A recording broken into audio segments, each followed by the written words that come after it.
Okay, just a quick word on the type of paper you'll use for drafting, whether you're drafting cuffs and collars or shirt patterns.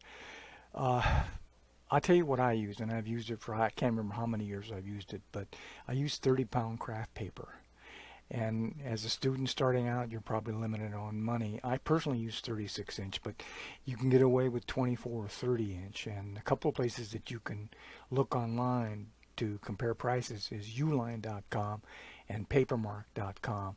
Now, usually most cities of any size have a Papermark or delivery distribution center for papers that are delivered of all types to different businesses in your town. So you could check locally.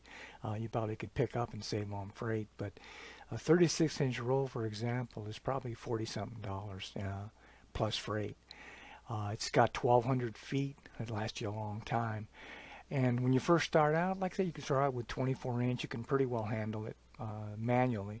But I have a 36 inch, and then I have a vertical paper cutter, so I roll it out and then it has a knife on it and cuts the paper. Again, this paper cutter is probably somewhere around $100 or maybe even more last time I checked.